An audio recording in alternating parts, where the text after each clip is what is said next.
श्री स्वामी समर्थ. नमस्कार, मी नंदिनी. माझ्या यूट्यूब चॅनलवर तुमचं खूप मनापासून स्वागत करत आहे. तुमच्या मनातील सर्व चांगली इच्छा स्वामी महाराज पूर्ण करो ही स्वामींच्या चरणी प्रार्थना करते आणि आजच्या या नवीन व्हिडिओला सुरुवात करते. तर येत्या 7 सप्टेंबरला म्हणजेच वार आहे शनिवार, या दिवशी आलेली आहे गणेश चतुर्थी. भाद्रपद महिन्यातील शुक्ल पक्षातील चतुर्थीच्या दिवशी गणेश चतुर्थी ही साजरी केली जाते. गणेश चतुर्थीच्या दिवशी गणपती बाप्पांची मातीची मूर्ती घरात आणून तिचे सिद्धिविनायक नावाने पूजा ही केली जाते. भारतामध्ये महाराष्ट्रामध्ये गणपती बाप्पांची अनेक प्रकारे उपासना केली जाते. मनोकामना पूर्ण होण्यासाठी आणि त्याचबरोबर संकट, अडचणी, दोष हे दूर होण्यासाठी अनेक जण संकष्टी चतुर्थीचं व्रत करतात. या दिवशी गणपती बाप्पांना ढोल ताशा वाजवत घरामध्ये घेऊन येत असतात. सुखकर्ता, दुःखहर्ता, बुद्धीचा देवता यांचे आशीर्वाद मिळवण्यासाठी आणि भक्तगण यामुळे श्री गणेशाची पूजा करतात. आपल्या घरावरती आलेलं संकट हे दूर व्हावेत, आपल्या मुलांवरती आलेले संकट दूर व्हावेत यासाठी गणपती बाप्पांची पूजा आराधना केली जाते आणि गणपती बाप्पा हे प्रथम वंदनीय मानले जातात.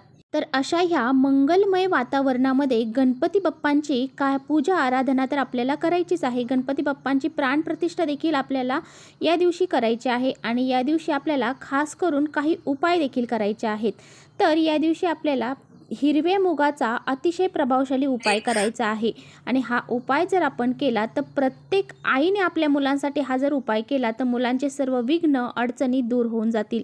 मुलांची अभ्यासामध्ये प्रगती होईल आणि मुलांना कोणत्याही क्षेत्रामध्ये यश प्राप्त होईल. असा हा अत्यंत प्रभावशाली उपाय आहे. तर तो कसा करायचा आहे याबद्दलच आजच्या व्हिडिओमध्ये आपण सविस्तर जाणून घेणार आहोत. त्यामुळे तुम्ही कुठे व्हिडिओ स्किप न करता शेवटपर्यंत नक्की बघा, जेणेकरून तुमच्यापर्यंत योग्य ती माहिती पोहोचेल. आपल्या चॅनलवर नवीन असाल तर चॅनलला सबस्क्राईब करा आणि असेच माहितीपूर्ण व्हिडिओ पाहण्यासाठी बेल आयकॉनलाही प्रेस करा, म्हणजे मी जेव्हा नवीन व्हिडिओ अपलोड करेन त्याचं नोटिफिकेशन सर्वात अगोदर तुम्हाला भेटेल आणि तुम्ही एकही व्हिडिओ मिस करणार नाही. त्याचबरोबर कमेंट्समध्ये श्री गणेशाय लिहायला विसरू नका. व्हिडिओ तुम्हाला माहितीपूर्ण वाटत असेल तर आपल्या मित्रपरिवारांसोबत शेअर देखील करा. तर गणेश चतुर्थीच्या दिवशी 2 मुहूर्त हे निघले गेलेले आहेत. एक 11:55 पासून ते 12 वाजेपर्यंत अभिजित मुहूर्त राहणार आहे. त्यानंतर 12:30 नंतर सर्वार्थ सिद्धी योग हा तयार होत आहे. यात गणेश चतुर्थीच्या दिवशी 4 योग हे जुळून आलेले आहेत. हे शुभ योग जे आहेत तर ते बुद्धियोग, सर्वार्थ सिद्धी योग, शशीराज योग, नवपंचमी राज योग असे हे अनेक योग जे आहेत तर या दिवशी जुळून आलेले आहेत. या प्रसन्न वातावरणामध्ये, या सकारात्मक काळामध्ये जर आपण गणपती बाप्पांची विशेष पूजा अर्चा केली तर आपल्याला याचे फळ हे अति जास्त पटीने मिळत असते. तर पहा, आपल्याला हा जो उपाय करायचा आहे तर तो सकाळपासून ते संध्याकाळपर्यंत तुम्हाला जेव्हा वेळ भेटेल तेव्हा तुम्ही हा उपाय करायचा आहे.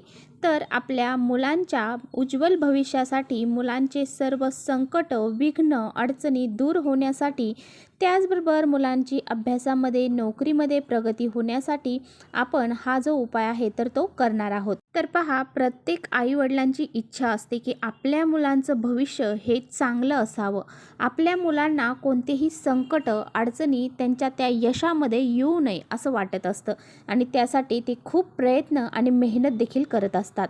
त्या प्रयत्नांना, आपल्या कष्टाला नशिबाची साथ मिळावी यासाठी आपल्याला काही छोटे छोटे उपाय जर अशा विशिष्ट तिथींना जर आपण केले तर त्याचे फळ देखील आपल्याला प्राप्त होत असते. तर पहा, गणेश चतुर्थी या दिवशी गणेश तत्व हे खूप अधिक प्रमाणामध्ये जागृत अवस्थेमध्ये पृथ्वी तलावरती असतात आणि या तत्वामध्ये जेव्हा आपण काही उपाय करतो तेव्हा त्याचे खूप अतिशय जास्त पटीने फळ हे आपल्याला प्राप्त होते. हिरवे मूग हे बुध ग्रहाचे कारक आहेत आणि बुध ग्रहाचे स्वामी कोण आहेत हे आपल्या सर्वांनाच माहीत आहे. बुध ग्रहाचे स्वामी आपले लाडके गणपती बाप्पा आहेत. बुध ग्रह हा बुद्धीचा कारक असतो आणि आपली बुद्धी जर तल्लख असेल तर आपल्याकडे प्रत्येक गोष्ट ही आकर्षित होत असते. आता पहा, गणेश चतुर्थीच्या दिवशी आपल्याला हा जो उपाय आहे तो करायचा आहे. तर गणेश चतुर्थीच्या दिवशी प्रत्येक आई वडिलांनी आपल्या मुलांसाठी हा उपाय करायचा आहे. या दिवशी लवकर उठायचं आहे, स्नान करायचं आहे. हा उपाय जो आहे तर तो तुमच्या घरामध्ये सुद्धा तुम्ही करू शकता किंवा गणपती बाप्पांच्या मंदिरात जाऊन देखील करू शकता. तुमच्या घरामध्ये जेव्हा तुम्ही गणपती बाप्पांची मूर्ती स्थापन करणार आहात त्यानंतर हा उपाय तुम्ही करायचा आहे. तर पहा, आपल्याला हिरवे मूग घ्यायचे आहेत. तर हे किती घ्यायचे आहेत? 108 हिरवे मूग आपल्याला घ्यायचे आहेत. त्याचबरोबर तुम्हाला 108 दुर्वा देखील घ्यायचे आहेत. हिरवे मूग घेताना ते चांगले आपल्याला घ्यायचे आहेत. खराब झालेले, डाळ झालेली किंवा किडलेले असे नाही घेता चांगले आणि व्यवस्थितच घ्यायचे आहेत. हा उपाय करण्यासाठी तुम्हाला देवघरातील दिवा अगोदर प्रज्वलित करून घ्यायचा आहे. त्यानंतर तुम्हाला आसन टाकून बसायचं आहे. एक प्लेट तुम्हाला घ्यायची आहे. हे हिरवे मूग एका प्लेटमध्ये तुम्हाला घ्यायचे आहेत आणि एक प्लेट तुम्हाला रिकामी घ्यायची आहे. एक हिरव्या मुगाचा दाणा हातामध्ये घ्यायचा आहे आणि ही प्लेट जी आहे एक, तर ती आपल्याला गणपती बाप्पांसमोर ठेवायची आहे. हातामध्ये मुगाचा दाणा घ्यायचा आहे. ओम गण गणपती नमः या मंत्राचा जप करायचा आणि तो हिरव्या मुगाचा दाणा त्या प्लेटमध्ये तुम्हाला टाकायचा आहे. त्यानंतर परत एकदा दुसरा हिरवा मुगाचा दाणा घ्यायचा आहे. त्या पद्धतीने तुम्हाला हे 108 जे मुगाचे दाणे आहेत तर ते हातामध्ये घ्यायचे आहेत. एक एक करून घ्यायचे आहेत आणि 108 वेळा तुम्हाला ओम गण गणपती नमः या मंत्राचा जप करत हे जे हिरवे मुगाचे दाणे आहेत तर ते एका प्लेटमध्ये तुम्हाला गणपती बाप्पांसमोर ठेवायचे आहेत. 108 वेळा हा मंत्र जाप करून झाल्यानंतर सर्व हिरवे मुगाचे दाणे तुम्हाला हातामध्ये घ्यायचे आहेत. हातामध्ये घेतल्यानंतर त्यानंतर आपण 108 दुर्वा घेतलेल्या आहेत त्यासुद्धा तुम्हाला हातामध्ये घ्यायच्या आहेत. हे दोन्ही हातामध्ये घेऊन आपल्याला गणपती बाप्पांना प्रार्थना करायची आहे. तुमच्या मुलांच्या उज्ज्वल भविष्यासाठी, त्यांच्या जीवनातील अडचणी दूर करण्यासाठी, त्यांच्या मनोकामना पूर्ण करण्यासाठी तुम्हाला गणपती बाप्पांना प्रार्थना करायची आहे. यामध्ये पहा, तुमची मुलं किती लहान असू द्या, किती मोठी असू द्या, अगदी लग्न झालेली मुलं जरी असली तरीसुद्धा त्यांच्यासाठी तुम्ही हा जो उपाय आहे तर तो करू शकता. आणि पहा, हा उपाय जो आहे तर तो अगदी लहानातील लहान मुलांपासून ते मोठ्यातील मोठ्या मुलांपर्यंत, मुलींपर्यंत तुम्हाला करायचा आहे. मुलं मुली हे दोन्हीही साठी तुम्हाला हा उपाय करायचा आहे. तर हा उपाय आपण कशासाठी करत आहोत? तर मुलांची बुद्धी वाढण्यासाठी, मुलांची प्रत्येक क्षेत्रामध्ये प्रगती होण्यासाठी, अभ्यास केलेलं त्यांच्या लक्षात राहण्यासाठी, त्यांच्या जीवनातील अडचणी, संकट दूर होण्यासाठी आपण हा उपाय करत आहोत. त्यानंतर हे जे मूग आहेत, हे दुर्वा आहेत तर त्या तुम्हाला गणपती बाप्पांच्या जवळ ठेवायच्या आहेत आणि पूर्ण दिवसभर आणि रात्रभर ह्या दुर्वा आणि हे मूग जे आहेत तर ते तुम्हाला गणपती बाप्पांपाशीच ठेवायचे आहेत. त्यानंतर दुसऱ्या दिवशी हे सर्व तुम्ही एखाद्या गाईला खाऊ घालू शकता किंवा मग निर्माल्यामध्ये टाकून दिलं तरी सुद्धा चालेल. तर अशा पद्धतीने हा एक उपाय तुम्हाला गणेश चतुर्थीच्या दिवशी गणपती बाप्पा आपल्या घरामध्ये आल्याच्या नंतर करायचा आहे. तर पहा, त्यानंतर दुसरा जो उपाय आहे तर तो तुम्हाला मी सांगत आहे. तर आपल्याला 21 दुर्वांचा उपाय करायचा आहे. 21 दुर्वा आपल्याला घ्यायच्या आहे. ही जी दुर्वा आहे तर त्या तुम्हाला मुलांच्या हातामध्ये द्यायच्या आहेत आणि यानंतर तुम्हाला गणपती अथर्वशीर्षाचं पठण करायचं आहे. हे पठण जर तुम्हाला मुलांकडून करता आलं तर मुलांकडून करून घ्या.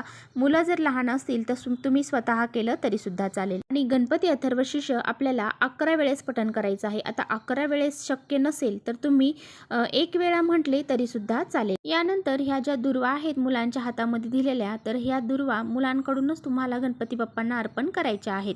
तर मुलं कुठे बाहेरगावी इकडे तिकडे असतील तर मुलांसाठी आईने हा उपाय केला तरी सुद्धा चालेल. तर ह्या दुर्वा ज्या आहेत तर त्या गणपती बाप्पांच्या हातामध्ये तुम्हाला अर्पण करायच्या आहे. असा हा अत्यंत साधा आणि सोपा उपाय आहे. नक्की करून पहा आणि ते अर्पण केल्यानंतर मुलांच्या इच्छा पूर्ण होण्यासाठी प्रार्थना देखील करायची आहे. तर चला, इथेच थांबवते माझा व्हिडिओ तुम्हाला थोडा जरी आवडला असेल तर नक्की लाईक करा. चॅनलवर नवीन असाल तर चॅनलला सबस्क्राईब करा. परत भेटूया अशाच छानशा व्हिडिओसोबत. तोपर्यंत श्री स्वामी समर्थ.